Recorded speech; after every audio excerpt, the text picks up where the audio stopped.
Bonsoir à tous, merci de nous rejoindre dans votre émission économique Indicateur. Ce soir, on a décidé de vous parler du secteur du bâtiment en Algérie. En effet, pas moins d'une année, à la fin du plan quinquennal 2010-2014, le secteur de l'habitat, le gouvernement se retrouve face à un grand défi de respecter les délais de réalisation de tous les chantiers. Lancé par le secteur afin de répondre à la demande grandissante sur le logement et atteindre les objectifs tracés. En effet, il convient de rappeler que depuis l'indépendance jusqu'à maintenant, les moyens annuels de réalisation de logements a atteint les 80 000 unités et ce, dans les meilleurs des cas. Autant de questions que nous allons répondre avec nos invités. Concernant le sujet de l'habitat, on a le plaisir de recevoir M. Omar Hasnaoui. Vous êtes directeur général du groupe Hasnaoui. Bonsoir à vous et merci d'avoir accepté notre invitation. Merci à vous de nous avoir invités. Merci. Ainsi que monsieur le porte-parole de l'Association générale des entrepreneurs algériens, monsieur Mostafa Ben Ali. Bonsoir à vous et merci d'avoir accepté l'invitation. Merci pour l'invitation. Et enfin, on a le plaisir de recevoir le président du Conseil national de l'Ordre des architectes, monsieur Jamal Cholfi. Bonsoir à vous et merci d'avoir accepté l'invitation. Merci et merci de nous avoir invités sur votre plateau. Merci à vous. Comme on vous le disait, le secteur du bâtiment, quel bilan et quelle perspective en Algérie? On va suivre le VTR préparé par Ramzi Ben Hadjouja et on revient juste après. Malgré tous les efforts consentis par l'État depuis des décennies, le secteur de l'habitat et donc du logement a toujours accusé un déficit ou encore quelques retards dans la réalisation des projets. Le secteur de l'habitat en Algérie tarde à sortir de la crise malgré la disponibilité des moyens et le lancement de plusieurs projets de construction de logements. Tous les ingrédients sont en effet réunis pour atteindre cet objectif. Les résultats enregistrés jusqu'à là ne reflètent guère la situation favorable dont jouit le secteur depuis ces 3 dernières années. Départ les enveloppes prévues dans le cadre du plan de soutien à la relance économique à travers ces deux parties et le budget conséquent qui lui sont alloués. L'habitat devrait notamment atténuer d'une manière sensible la crise qu'il a toujours vécue depuis l'indépendance de l'Algérie. En 2013, le secteur privé national a contribué à la réalisation des logements à la hauteur de 58% contre 4% pour le secteur public et 38% par les sociétés étrangères. Le secteur a connu une nouvelle prise dès les années 2000 à la faveur de l'amélioration de la situation financière du pays qui a encouragé la création des petites et moyennes entreprises. Bonsoir à vous. Retour vers le plateau. Premier tour de table avec vous, monsieur Cholfi. Comme on vient de le voir, un petit bilan concernant le développement du secteur de l'habitat en Algérie depuis l'indépendance jusqu'à maintenant. Un petit mot ou plutôt un commentaire, une lecture par rapport à ce secteur. Finalement, peut-être, je vous remercie et je remercie par voie de conséquent vous inviter mes collègues ici présents à votre plateau. Je commencerai à dire le bâtiment, quand on parle du bâtiment, quand le bâtiment va, tout va. Donc le bâtiment, c'est le moteur de l'économie de l'État, c'est le moteur de l'économie. Donc c'est un secteur qui est tellement important vis-à-vis les budgets finalement consacrés à ce secteur. Et d'ailleurs, le budget qui m'a fait effrayer, et lors du bilan du secteur, le ministre a déclaré, le ministre de l'Habitat et de l'Urbanisme et de la Ville, a déclaré un chiffre, finalement, que le budget du plan quinquennal 2010-2015, qui a été alloué à ce secteur, et les consommations, c'est-à-dire 65 milliards de dollars, seulement pour la période 2010 jusqu'au 31/12/2014. C'est-à-dire, c'est impayé, finalement, c'est un budget de ce secteur, c'est un budget en comparaison de la Tunisie. La même période, la Tunisie a finalement le budget de l'État, du gouvernement tunisien, pour l'année 2015, c'était 12,65 milliards de dollars. Donc c'est 5 fois. Donc on voit que l'importance de ce secteur, finalement, est tellement par rapport à ces enveloppes qui sont allouées à ce secteur. C'est vrai que... Mais les attentes actuellement, on voit que des budgets colossaux ont été consacrés afin de développer ou afin d'améliorer ce secteur. Mais sur le terrain, on voit que c'est pas tout à fait le contraire, mais il y a quand même des mécontentements de la part des citoyens, par exemple, concernant la qualité aussi la finition de l'habitat en Algérie. Et j'ouvre ici parenthèse, parce que le problème que vit le secteur de l'habitat maintenant, peut-être on parle sur beaucoup de problèmes, l'outil de réalisation, l'outil national, on a fait appel à ces étrangers dans le cadre de ces shortlists, etc. Et finalement, le problème de la politique du gouvernement, c'est qu'on réalise nos programmes tout en utilisant le mot urgence. C'est-à-dire tous les programmes se réalisent dans l'urgence et l'erreur. Et donc, pour satisfaire, je sais qu'on comprend qu'il y a une pression sociale, il y a ce qu'on appelle cette appellation qui est la crise de logement, maintenant de répandre. Maintenant, parfois, le citoyen, il cherche un logement. Normalement, on devrait passer de la politique d'un toit à un logement. Il y a une très grande différence. Maintenant, les gens cherchent la qualité, le confort intérieur, le confort de logement. Mais c'est le cas sur le terrain. Non, c'est pas le cas. Maintenant, peut-être c'est seulement dans ces 2 dernières années, on commence à parler des cités intégrées. On est passé des cités dortoirs vers les cités intégrées. Les cités intégrées, c'est les équipements avoisinants. Donc, c'est la qualité environnementale. C'est le retour vers tout ce qui est architecture durable. Dans des matériaux de construction, rationaliser les dépenses. Maintenant, la qualité, même architecturale, le confort intérieur du bâtiment, les gens, ils cherchent maintenant, même la femme algérienne, entre parenthèses, maintenant, elle a ce goût à l'intérieur. Finalement, apporter une touche de modernisme. Tout à fait. Donc les gens maintenant, c'est pas, ils cherchent seulement de se loger, mais ils cherchent une qualité, soit environnementale, extérieure ou intérieure. Donc moi, je résume qu'il fallait maintenant, peut-être pour atteindre une certaine qualité... On peut dire qu'on est passé à une autre étape, à une nouvelle ère, celle d'apporter un plus, pas de satisfaire seulement Il faut réaliser, il faut passer vers l'ère de la qualité. D'ailleurs, c'était un slogan que même le président de la République, lors de son excellence, lors de sa lettre, finalement, son message transmis vers les architectes algériens, vous êtes responsable de la qualité architecturale, de promouvoir la qualité architecturale de nos cités. On a marre, entre parenthèses, finalement, de ce standard, de ces cubes, etc. Donc, il faut améliorer. C'est vous que vous êtes responsable de dessiner les contours de la ville algérienne. Maintenant, il y a un message très fort de passer de cette bataille de quantité vers la bataille de la qualité. La qualité, elle exige la maturation. Il faut donner la maturation aux études. Il faut donner importance à tout ce qui est national. On peut construire une architecture, on peut produire une architecture qui finalement, avec cet ancrage identitaire, tout en conservant notre identité architecturale, tout en préservant, répondant à cette urgence. Puis finalement, c'est pas par une erreur, puis finalement, aller doucement, mais finalement, c'est sûrement.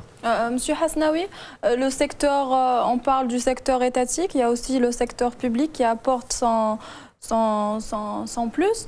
Est-ce qu'on pourra parler d'une nouvelle ère de l'habitat ou du logement en Algérie? D'abord, je tiens à vous remercier une deuxième fois. Donc, pour nous, c'est-à-dire en tant que privé dans le secteur de la construction d'une manière générale, et surtout dans le bâtiment, ce qu'on cherche à apporter, c'est des solutions, des systèmes constructifs innovateurs qui nous permettent d'améliorer ce cadre de vie que les Algériens et les Algériennes sont en train de demander de plus en plus. On le ressent. C'est-à-dire la qualité de la construction. Est-ce qu'on pourra parler de l'ère de demander, plutôt la demande de logement est passée à une nouvelle ère? Est-ce qu'il y a plus ce besoin d'habitat, il y a plus l'aspect de qualité? L'aspect des qualités est toujours demandé. Il y a une demande à tout palier de la société, au vrai sens du terme. Donc là, mais on sent, c'est-à-dire en Algérie, on connaît parfaitement que, c'est-à-dire la moyenne la plus importante, c'est la couche sociale moyenne. Donc là où le besoin se ressent en termes de qualité, ce qu'on est en train de mettre en place, c'est des systèmes constructifs qui nous permettent d'arriver à de parler d'écologie, de parler du système vert, d'économie d'énergie, en mettant en place des mécanismes et des systèmes qui nous permettent de réduire ces consommations-là et de participer dans le cadre du respect de l'environnement. Donc c'est tout un tas de systèmes qu'on est en train d'essayer d'innover. On ne crée rien, ça c'est sûr et certain. On est en train d'essayer d'innover en copiant et en adaptant des solutions et des systèmes déjà existants ailleurs. Et en essayant de les adapter sur le marché algérien et d'offrir aux citoyens algériens des logements de qualité. Ça ne veut pas dire que la qualité coûte plus cher. Ça, je suis absolument contre.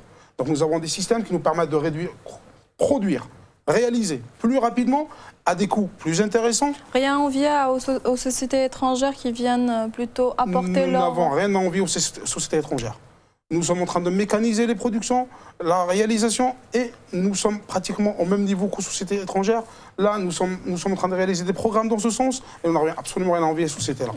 Monsieur Ben Ali, sur un autre volet, celui on assiste actuellement, on est en train de consommer l'assiette financière, mais pour les projets d'habitat, mais sur le terrain, sans que les équipements plutôt collectifs accompagnent ces projets. Une lecture, un avis sur le sujet. Je reviens juste. Merci d'ailleurs de nous avoir invités. Je parle donc de l'association, notre association. Je vais y revenir à votre question, mais je pense qu'aujourd'hui, d'aucuns disent lorsque le bâtiment va, tout va. Moi, je veux dire que lorsque le logement va, tout va. Nous avons un problème de précipitation dans les actions d'études de la part des maîtres d'ouvrage. Je pense nous avons aujourd'hui, nous sommes en train de confondre les études les études techniques et les études architecturales. Donc, mais si on devait revenir un peu aux équipements. Oui, mais aujourd'hui, je pense que dans le domaine donc, de la construction, il me semble que nous sommes un peu ou très en retard, ou nous n'avons pas encore réussi notre transfert de technologie, puisque nous avons eu depuis une vingtaine ou une trentaine d'années l'occasion de voir réaliser de grands ouvrages dans notre pays, mais il est sûr qu'on n'a pas... On n'a pas su adapter justement ce type de construction qui, à l'époque, je confirme, c'était des constructions modernes. Mais aujourd'hui, pourquoi je dirais que nous n'avons pas réussi notre transfert, sauf quelques hirondelles qui font le printemps, comme les établissements Hasnaoui, qui sont pour nous une fierté pour notre pays. Donc mais il faut de manière générale, oui. si on devait faire un bilan du secteur par rapport aux équipements qui sont adaptés actuellement. Non, je pense que nous n'avons pas encore réussi notre défi. Qu'est-ce qui manque à votre avis? Il manque qu'aujourd'hui, on ne maîtrise pas le management, on ne maîtrise pas les bonnes techniques de construction. Nous sommes, il me semble, je vais peut-être m'engager dessus, je pense que nous sommes toujours dans le carré, dans le rectangle. Il n'y a pas assez d'innovation, il n'y a pas assez de réflexion, il n'y a pas assez de construction, et il n'y a pas assez de formation aussi. Parce qu'il me semble que, je me rappelle qu'il y a quand même une école, l'EPO, qui a quand même formé des milliers et des milliers d'architectes. Je me demande où sont ces architectes, comment ils ont été formés et pourquoi nous en sommes arrivés là. Voilà. Monsieur Cherfi, un manque de représentants ou d'acteurs majeurs sur le terrain, un mot à ça par rapport à ce qui vient. Vrai, si on devait... moi, je rebondis sur les dires de mes collègues.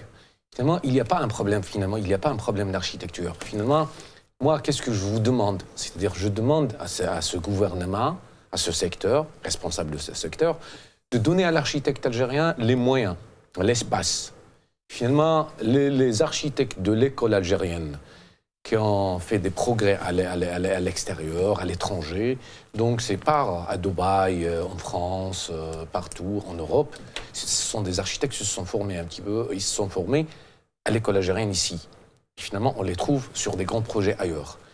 Moi, je m'exprime au nom de ces architectes, je dis que le problème, réellement, sur le terrain, ce n'est pas un problème d'architecture. Seulement, on a un petit complexe. Lequel ? Le complexe du gouvernement. Parce que tout ce qui vient de l'étranger, on l'accueille à bras ouverts. Tout ce qui est national, c'est toujours la médiocrité, entre parenthèses, tout ça. Mais, je vous demande, on n'a pas peur de la concurrence. Mais seulement, elle doit être loyale. Oui. Sur des règles. Et vous allez voir qu'est-ce qu'il peut, l'architecte algérien, produire comme un produit, finalement, suite à des cahiers de charges, parce qu'on est mis sur des contraintes. Finalement, un cahier de charges qui est coté quand on fixe même les dimensions de la fenêtre, du couloir, de la porte, vous n'utilisez pas des éléments décoratifs, etc. Et on demande, et on est en adéquation avec le discours. On demande de la qualité de cette main droite, et on demande finalement avec des coûts finalement qui sont très réduits. Et moins 10 ans. Et moins 10 ans. Et on cherche la qualité. Non. Donnez l'espace. Il y a lieu de redonner la confiance à cet architecte algérien. Et vous allez voir, peut-être la chose que je vais dire réellement, parce que finalement, le passage finalement, au fil de l'histoire de ce secteur de bâtiment depuis l'indépendance à ce jour, finalement, d'ailleurs, on était en train de discuter aux coulisses sur les géants nationaux, tels que Public, tels que les Cotex, Sonatiba, DNC, etc. Ce sont des écoles que maintenant... Qui ont formé des... Oui, oui. Et maintenant, parce que finalement, suite à l'histoire que nous connaissons tous, finalement, la dissolution, la décennie noire, etc., etc., donc, et la crise économique des années 86, 80, fin des années 80, finalement, la disparition. Maintenant, comment reconstruire une base solide, finalement, une entreprise algérienne, plutôt nationale, finalement, qui peut finalement reprendre ce flambeau finalement et relever le défi. Ça c'est la question. Donc je demande finalement à ces entreprises algériennes, soit dans le secteur national, privé, c'est de s'investir dans l'esprit entrepreneurial. Parce que les entreprises algériennes en général, c'est des entreprises individuelles.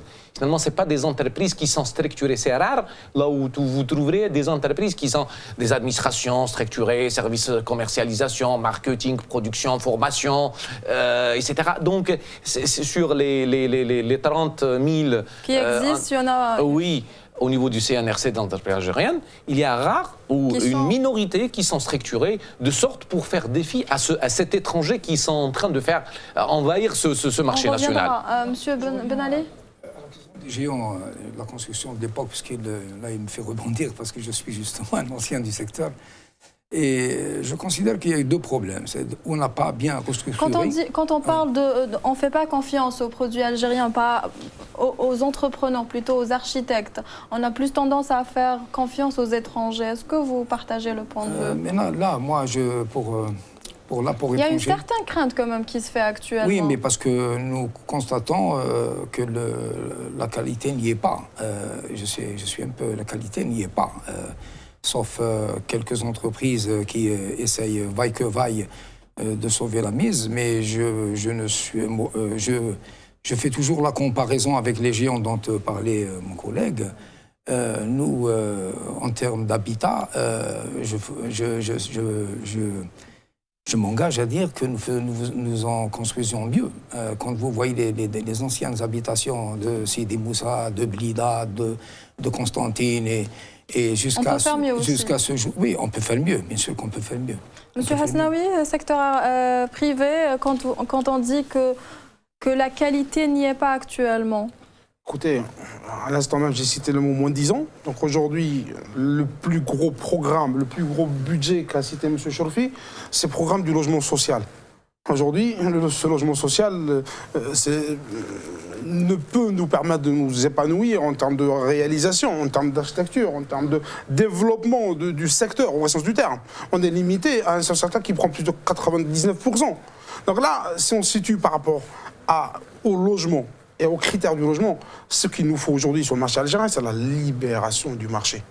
Le marché aujourd'hui est monopolisé par l'État. On n'arrive pas à trouver, au ressort du terme, des cités intégrées. Avec toutes les commodités nécessaires, afin de commencer à créer de nouvelles villes, de nouvelles cités, et d'ordre privé, ou en partenariat privé-public. On est en train de parler du PPP. Là, on peut, au sens du terme, le développer et accroître et développer et donner la chance à nos architectes algériens qui peuvent s'épanouir, à réaliser des projets d'envergure, je dirais, très importante pour pouvoir aussi utiliser des systèmes, je répète, c'est-à-dire des systèmes constructifs. Et c'est sur cette base-là qu'on peut aussi former nos sociétés, nos ingénieurs, nos techniciens, notre main-d'œuvre, parce que je commence toujours par la main-d'œuvre. Aujourd'hui, on a un sérieux souci sur le marché. Donc, former de la main-d'œuvre, ce que nous sommes en train de faire, c'est carrément reformer, au vrai sens du terme, parce qu'on a perdu la décennie noire, nous a fait perdre énormément de temps en termes de formation. Donc, récupérer tout ce temps perdu, ce n'est pas évident, qui nécessite une stratégie pour développer rehausser le niveau du secteur de la construction. Monsieur Cholfi, quand Monsieur Hasnaoui évoque le volet formation, le ministre de l'Habitat a déclaré récemment que plus de 30 000 entreprises recensées, seules 15 peuvent être classées dans la catégorie des entreprises hautement performantes. Pouvant réaliser d'importants programmes de logement en Algérie, cette déclaration fait froid au dos au moment où des projets de construction de milliers de logements attendent à voir le jour. Une lecture, un commentaire sur ça. D'ailleurs, on rebondit à chaque fois sur la question l'entreprise algérienne. Quelle est la solution? Quand le premier responsable dit que seuls 15 plus. Non, c'est vrai. Finalement, le premier responsable, le ministre de l'Habitat, de l'Urbanisme et de la Ville, finalement, c'est lui qui est responsable de classer ces entreprises. Oui. Surtout la classification de tout le monde. Mais quand on et je parle sous le contrôle des représentants de l'entreprise. Finalement, la classification de 1 à 4, c'est du ressort de la wilaya, et du 5 à 9, c'est du ressort du ministère. Mais non, c'est le ministre finalement a fait sortir lors de son bilan qu'il y a réellement 15 entreprises algériennes, soit publiques ou privées, qui sont classées dans la catégorie finalement 8 et 9. Et finalement, c'est insuffisant. Avec ce lancement, on parle d'un plan quinquennal, le troisième plan quinquennal, on parle de la réalisation de 1 600 000 logements seulement dans le secteur élevé, la location-vente, c'est 600 000. Mais qu'est-ce qu'on peut s'attendre alors plutôt au prochain plan quinquennal, sachant que des projets, ils ont été lancés récemment, ce qui fait, est-ce qu'on peut s'attendre à des logements adéquats? Non, on attend, mais finalement, il faut dès maintenant, finalement, la formation, c'est inciter, quelles sont les mesures incitatives, finalement, qu'il faut le mettre sur table, sur terrain, pour inciter les gens et ces coachs d'entreprises algériennes à se développer, finalement, à développer leur entreprise. D'aller de la catégorie 1, 2, 3, 4, 5, 6, 7, etc. C'est maintenant, il faut aider, il faut s'investir dans l'entreprise parce que l'investissement actuel, et je vous dis, il faut commencer à s'investir ici, c'est-à-dire l'esprit entrepreneurial. Donc l'entreprise, elle n'est pas individuelle. Tu ne peux pas faire une entreprise d'une personne. Donc l'entreprise, c'est une personne morale. Donc c'est tous des départements techniques, la formation. Monsieur Hasnaoui, il vient parler maintenant. Le problème algérien maintenant, parce que parfois il y a les moyens matériels, mais le beau c'était quoi? Il n'y a pas les moyens humains, il n'y a pas un Algérien qui veut être plombier, qui veut être un carreleur, qui veut être un faïencier. C'est une culture maintenant, ou qu'est-ce les métiers manuels du bâtiment, ils ont disparu. Et à l'époque, quand on dit même à l'époque coloniale, c'est pas les Français qui ont construit l'Algérie, c'est des Algériens. Parce que les Français, quand ils sont venus ici, finalement, qu'est-ce qu'ils ont fait? Ils ont fait des instituts de formation, c'est-à-dire ces centres de formation professionnelle, des maçons qualifiés, il y a l'ouvrier, il y a le ferrailleur, il y a tout ça, les corps d'état secondaires. On était en train de former les métiers liés au bâtiment, les métiers manuels, finalement les tailleurs de pierre. On a valorisé maintenant et on a de tendance à les perdre. En plein sud, par exemple. Mais qu'est-ce qui fait que ces métiers manquent actuellement alors? Parce que les gens, tout le monde, avec cette politique d'enseigne, tout le monde, il veut être un président dans ce pays. Tu vois? Donc, qu'est-ce que je vous dis? Finalement, il ne faut pas, parce que les jeunes, si on doit, il faut les aider. Finalement, la politique, il faut... un jeune, à 18 ans, il peut avoir 1 milliard de centimes. Ce qui fait 10 millions de dinars, facilement, à partir finalement, tout le monde, il veut acheter véhicule, une belle bagnole, etc. Et avoir son... Ça, c'est légitime. Mais entre-temps, il faut... Maintenant, quelle est la politique? Il faut changer. Quelle est la politique la plus adaptée pour inciter ces jeunes à s'investir dans le secteur de bâtiment? Et être... Nous, on est les architectes, et je disais tout à l'heure, on est les médecins de ce cadre bâti, de cette architecture. Monsieur Hasnaoui et son investissement, c'est les pharmaciens, les bâtisseurs, les constructeurs, ce sont là. Maintenant, comment inciter ces jeunes algériens, soit de l'université, soit les gens qui n'ont pas réussi à avoir leur bac, leur BEM, etc., à s'investir via cet enseigne, à créer ces micro-entreprises, soit de main-d'œuvre, pour ne pas aller un jour, et je crains qu'aller un jour chercher le plombier de la Chine ou d'autres pays? Monsieur Ben Ali, sur un autre volet... Parce que chaque fois, c'est un sujet important et intéressant de parler de la formation professionnelle. Et non seulement il y a une pénurie donc de formation, il a assez... Non, mais je parle de la déperdition, parce qu'aujourd'hui, vous avez ce qu'il a souligné, donc c'est tous ces écosystèmes autour des entreprises, autour de la formation, justement. C'est justement ces écosystèmes comme l'ANSEJ, comme le CNAC, qui sont responsables de la situation qu'on est en train de vivre aujourd'hui. Pourquoi? Parce que moi, j'ai des exemples. Pas très loin d'Oran, il y a une société qui est spécialisée dans le plâtre, algéro-allemande, qui a jusqu'à ce jour formé quelque chose comme 900 ou 950 plâtriers, donc dans la formation de plâtriers. C'est important parce qu'aujourd'hui, vous savez que toutes les habitations aujourd'hui, le plâtre est presque à la mode, hein, puisqu'il y a des sculptures, il y a des meubles en plâtre. Okay. Donc il y a toute une création qui se fait. Sur un autre volet, celui plutôt le ministre a aussi soutenu les entreprises algériennes à se mener, ou plutôt à s'investir beaucoup plus. Et il y a eu ce recours des entreprises étrangères, on va dire de toute nationalité confondue, à venir s'installer ou plutôt aider les entreprises algériennes. Nous, au niveau de l'AGE, on est totalement contre ces décisions. Quoique nous avons signé... Quand on parle de manque de formation en Algérie, est-ce que c'est une bonne alternative? Non, je pense que les Algériens eux-mêmes sont capables de se former, de former leur personnel. Ils sont capables d'être dans une forme de mise à niveau. Pourquoi? Parce que je pense qu'il y a une expérience. Et il y a une politique qui est en train de se créer aujourd'hui au niveau des entreprises, et ça c'est totalement encourageant, je le dis un peu plus. C'est pas parce que je suis senior, mais il y a une politique de recrutement de seniors au sein des différentes entreprises, surtout dans la construction. Ils sont en train de faire revenir un peu tous les anciens pour encadrer un peu tous ces jeunes cadres et les former sur le tas, leur donner un peu plus de qualité dans ce qu'ils entreprennent.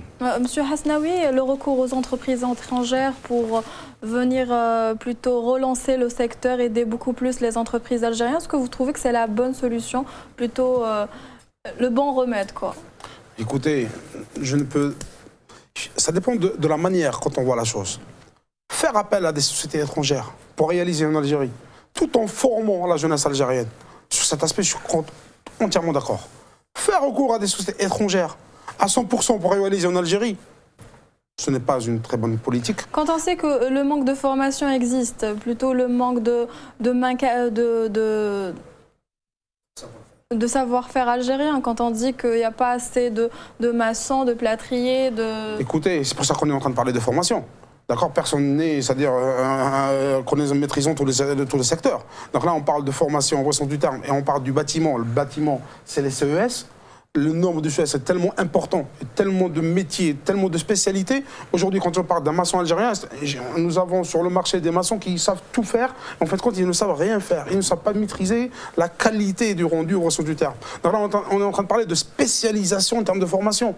Un plâtrier, c'est un plâtrier. Je ne veux pas le voir demain faire la mise en œuvre du béton. Mais généralement, on a plus tendance à trouver un médecin qu'un maçon ou un plombier. Alors, pour cette raison-là, je vous dis, c'est-à-dire, nous avons fait des joint venture avec des sociétés étrangères en Algérie pour la simple raison d'améliorer le management des projets et apporter la formation qu'il nous faut pour nos chantiers, pour nos réalisations, afin d'améliorer le rendu, la qualité du logement qu'on est en train de réaliser. Mais il ne faut pas faire appel en masse aux sociétés étrangères pour réaliser à notre place. Il faut bien utiliser la main-d'œuvre algérienne. Cette main-d'œuvre, tôt ou tard, elle va être formée et on pourra l'exploiter. Donc c'est l'écosystème qu'il faut bien concevoir pour permettre d'avoir l'autonomie en termes de réalisation, capacité de réalisation de logements de qualité en Algérie. C'est ça l'objectif. Donc maintenant, est-ce que ces sociétés étrangères qui sont venues, qui s'installent en Algérie, sont en train de construire des logements de qualité? C'est la question qui se pose. C'est la question qui se pose. Ce n'est pas toutes les sociétés qui réalisent des logements de qualité en Algérie. On va y Donc là, répondre, ils sont en train de répondre à des cahiers de charges bridés, d'accord, qui ne permettent absolument pas de développer la qualité du logement. Ce qui se fait, si on a comparé les sociétés qui sont réalisées les logements réalisés par sociétés étrangères ou par la société algérienne, pratiquement, ils sont au même niveau. Pourquoi? Parce que leur cahier de charge est de même.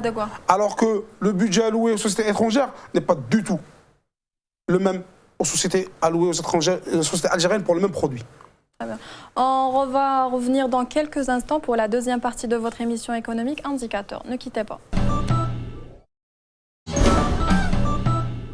Bonsoir à vous, deuxième partie de votre émission économique Indicateur. Comme on vous le disait dans la première partie, on parlait du secteur de l'habitat en Algérie. Deuxième tour de table avec vous, Monsieur Cholfi, toujours. Alors, si on revenait un peu par rapport aux dernières déclarations du ministre de l'Habitat, toujours, plutôt de l'Habitat, et qui a confirmé récemment que 1,2 million de logements seront construits d'ici 2016.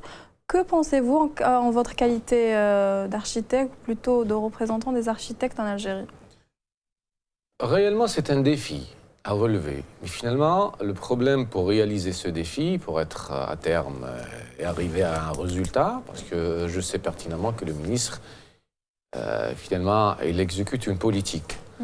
Il y a une demande, une forte demande. C'est un défi quand même assez lourd, non? Oui, c'est assez lourd. La situation avec la moyenne nationale qui ne peut pas atteindre les 80 000 logements par an, donc on est redevable pour arrondir ce chiffre.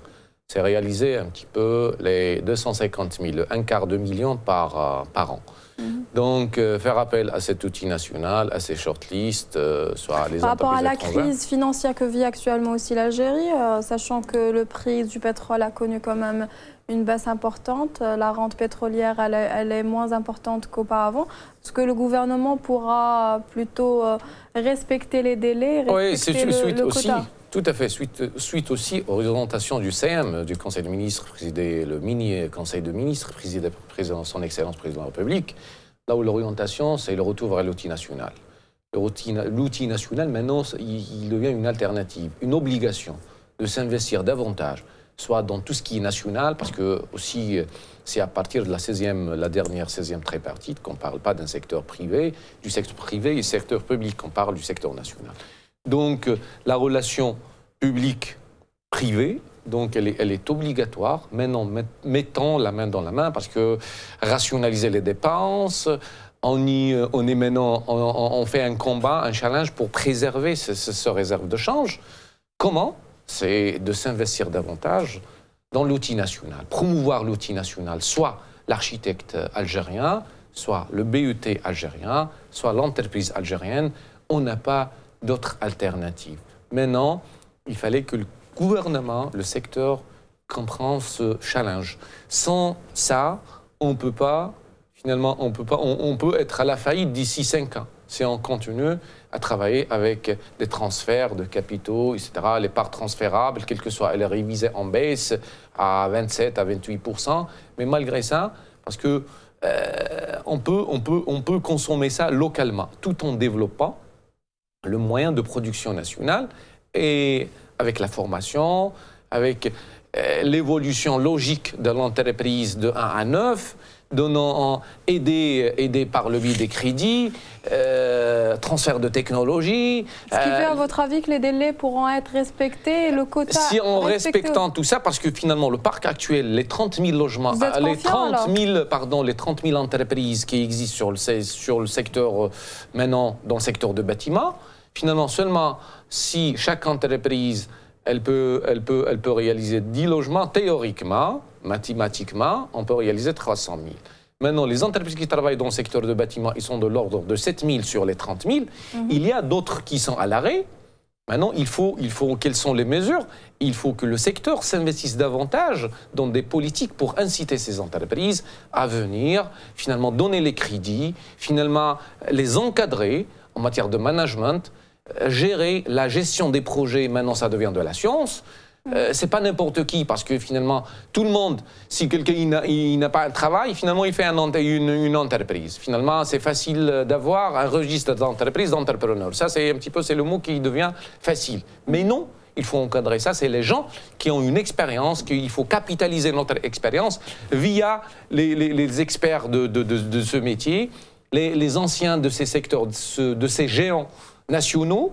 Il faut les récupérer si on veut vraiment construire un pays avec le moyen national, rationalisé et être à terme et être au rendez-vous pour ces 1 200 000 logements. Monsieur Hasnaoui, sur le volet privé, on voit que certaines, pour ne pas dire la majorité des promotions immobilières qui poussent actuellement un peu partout, on voit qu'il y a des retards sur certains projets qui sont dépassés de plusieurs mois, voire des années, concernant la livraison de certains projets immobiliers. Est-ce que vous y croyez réellement que la relance peut se faire avec le secteur privé? Écoutez, dans tous les pays du monde entier, la relance s'est faite à partir du privé, c'est un partenariat public-privé. Donc on ne peut pas dire le contraire. Donc le privé, il a sa place sur le marché, il a sa position, il ne peut que la défendre. Maintenant, il y a privé. Voilà, absolument. Mais là, il y a privé et privé, c'est-à-dire qu'il faut aussi des qualités aussi dans les sociétés, donc il faut savoir... Sachant qu'il y a des promotions qui poussent un peu partout sans qu'il y ait un contrôle concret ou plutôt rigoureux. Je pense que le contrôle est là, c'est-à-dire que l'État a mis suffisamment d'organes du contrôle, c'est-à-dire pour ne pas dire trop d'organes de contrôle dans le domaine de la construction en Algérie. Donc là, on a les CTC qui sont à l'œuvre, les laboratoires de contrôle. Mais qu'est-ce qui fait que certains ne respectent pas le délai de livraison concernant certains? Le délai de livraison n'a rien à voir avec le contrôle de la qualité. Le délai de livraison, c'est par rapport aux moyens que met en place la société pour réaliser son programme. Est-ce que toutes les sociétés ont les moyens de leur politique afin de développer et de respecter les délais? Parfois, la majorité des études qui sont faites en Algérie, d'une manière générale, donc, les études sont très mal faites. Comment est-ce qu'on peut réaliser et respecter des délais à partir des études très mal faites? Donc, quand on peaufine et on prend le temps nécessaire et suffisant afin de faire des études dans les règles de l'art, on peut se rapprocher plus ou moins de la réalité. Ce qui se passe aujourd'hui, donc on est en train d'annoncer, politiquement parlant, des délais afin de plaire et afin de réaliser des programmes stratégiques, ou même pour un promoteur privé, lancer des délais pour avoir des acquéreurs, sans plus. Mais maintenant, est-ce qu'il va mettre en place les moyens, suivre et manager un projet dans ce sens, afin d'atteindre ce objectif? Je voulais revenir sur un autre point. Là, on est en pleine campagne, disons, consommons algérien. On parle du secteur de la construction. On est dans la semaine du Batimatech aussi, qui a pour slogan aussi d'encourager la consommation algérienne. Ouais. Alors maintenant, on est dans le domaine, on est en train de parler de chiffres faramineux. On est en train de parler de chiffres faramineux. 1,6 million de logements. La question est très simple. Avons-nous les capacités de production d'ordre national, privé ou public, pour répondre à ce besoin-là? Aujourd'hui, je parle du ciment, l'un des produits les plus importants dans ce secteur. Les cimenteries algériennes installées en Algérie n'arrivent pas à satisfaire à la demande. On a recours à l'importation. À la haute saison, ils n'arrivent pas à satisfaire la demande, toutes les cimenteries confondues. Donc là, il y a une forte demande qui n'arrive pas à satisfaire. Comment pouvons-nous réaliser ces 1,6 million de logements si on n'a pas les matériaux de base pour la réalisation? Donc, on parle consommation algérien. Ce qui fait qu'il y a une contradiction sur le terrain, c'est ça? Écoutez, on a annoncé une politique, on n'a pas mis les plans d'action, ne suit pas. Le plan d'action ne suit pas d'atteindre une macro-stratégie qui a été décidée. Donc maintenant, pour la décision, elle est là. Mais tout ce qui vient derrière, il faut que ça suive. Donc il y a une vitesse. Donc la vitesse de réaliser 1,6 million de logements, il faut aussi la même vitesse pour produire les quantités nécessaires afin de réaliser ce programme. Donc là, ce n'est qu'un produit. Et je cite qu'un seul produit. La majorité, on a des problèmes sur l'ensemble des produits. Donc consommons algérien, c'est bien. La question et le souhait qu'on souhaite avoir, c'est de prendre des décisions politiques, stratégiques. Est-ce qu'on pourra parler juste de slogans seulement, mais concrètement, il n'y a rien sur le terrain? Non, c'est-à-dire, ici, il n'y a rien. Non, c'est-à-dire, c'est normal qu'on a parlé d'une situation économique de l'Algérie par rapport à la chute du prix du pétrole. Nous avons tout à fait l'intérêt de consommer algérien, de promouvoir le produit algérien.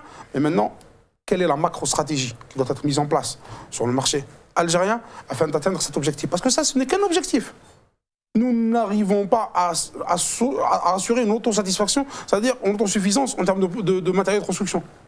Donc, comment pouvons-nous consommer algérien? Comment pouvons-nous bloquer les importations si on n'arrive pas à produire localement?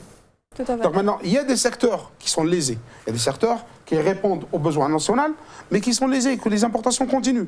Et il y a des secteurs, donc là, c'est vraiment une analyse macroéconomique qui doit se faire sur le marché algérien. Et ça a été déjà initié par le Forum des chefs d'entreprise à demander quelles à sont maintes reprises, à l'ensemble des sociétés, de faire connaître leur production, leur capacité de production, et faire la somme de l'ensemble des capacités de production. Est-ce qu'ils satisfassent le besoin du marché ou pas? Donc l'initiation, elle est là. Mais il faut, ça ait une vitesse. La vitesse ne suit pas. Donc la décision, elle doit être rapide pour pouvoir développer rapidement et aller de l'avant.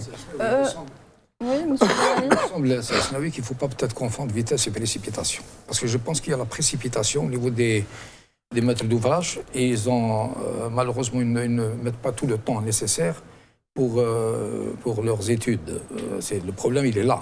Donc, bien entendu, en amont, c'est là où le problème se pose.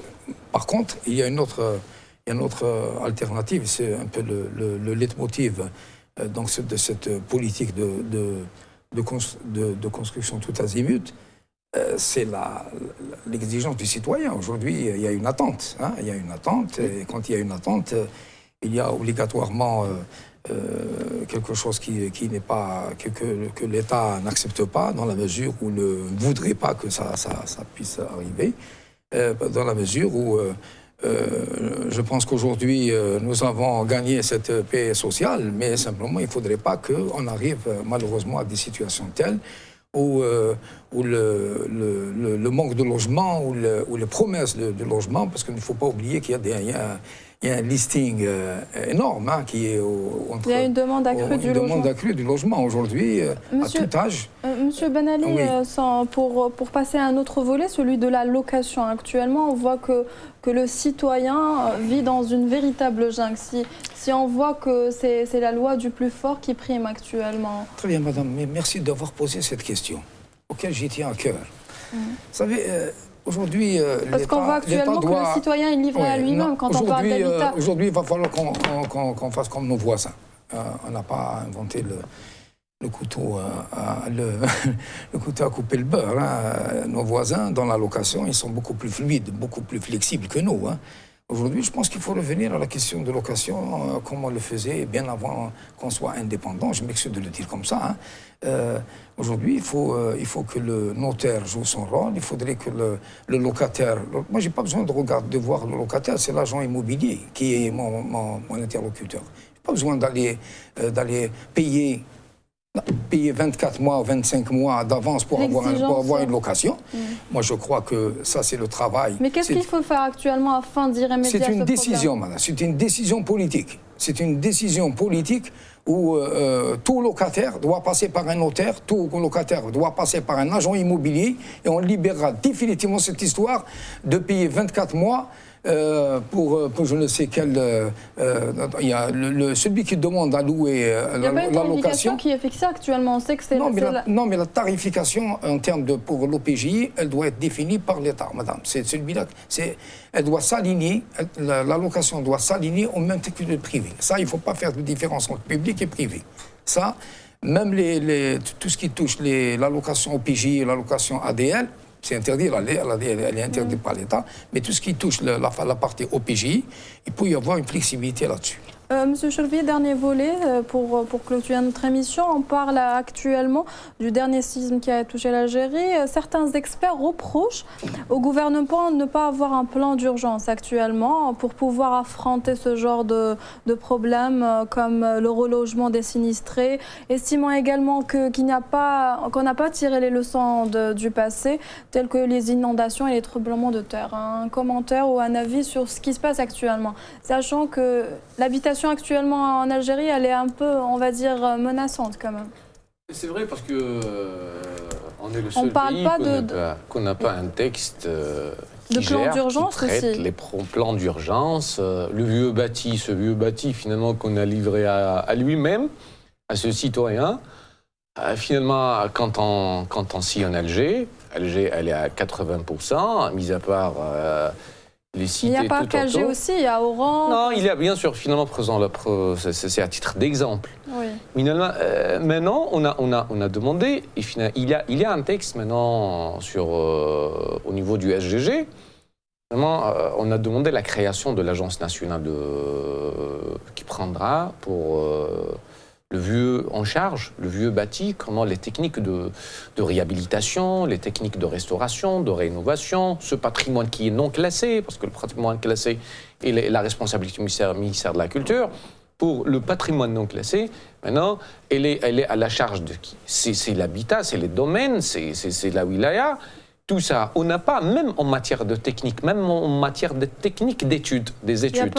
Il n'y a pas. Maintenant, on parle de cette technique de la photogrammétrie, comment faire les relevés de 3D, comment finalement faire la prescription technique. Et je dirais qu'on est les médecins de tout ça. On cherche la mise à niveau, on cherche la formation de nos architectes. Il y a beaucoup à faire aussi. Il y a beaucoup de faire.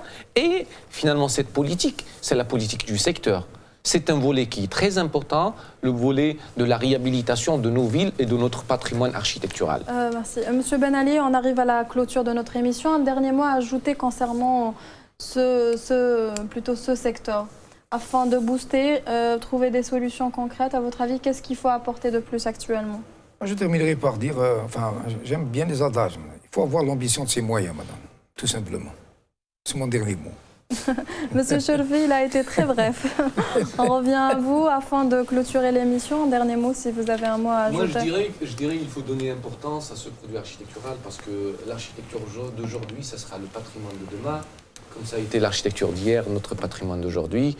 Donc, il faut donner l'importance à la maturation des études. Il faut donner confiance à tout ce qui est national, architecte algérien, l'outil national algérien, l'entreprise algérienne et aussi le produit algérien, il faut l'encourager. Et c'était la seule alternative et la seule politique pour arriver à terme à réaliser les défis de ce secteur. Et merci. Monsieur Hasnaoui, pour clôturer, dernier mot. Pour clôturer, le souhait, et ce qu'on souhaite pratiquement tous les acteurs économiques, c'est vraiment libérer le marché.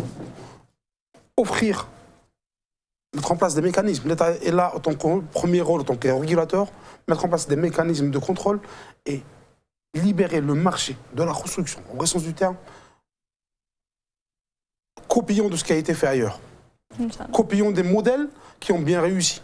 Savoir l'adapter au marché algérien et libérons le marché. On ne peut pas continuer comme ça, à puiser des réserves de l'État, mais si on commence déjà à mettre en place des pratiques, l'État peut en bénéficier de cette libération. D'accord, il y a des taxes qu'il doit récupérer pour les réutiliser, les réinjecter dans le logement social par la suite. Mais en libérant le foncier, en libérant le marché, la construction, il y a tout un patrimoine. Tout le monde ne peut pas. Tout le monde qui a le droit à un logement peut acheter un logement d'occasion. Ouvrons ce créneau-là, ouvrons ce secteur-là. Aidons des jeunes qui veulent acheter un logement, même un logement d'occasion, dans leur l'opportunité. Donc il y a énormément de choses à faire, il y a énormément d'opportunités à ouvrir pour pouvoir développer le marché de la construction et ne pas se limiter au logement social. Certes, c'est le logement le plus demandé, mais ce n'est pas que le logement à développer. Inch'Allah.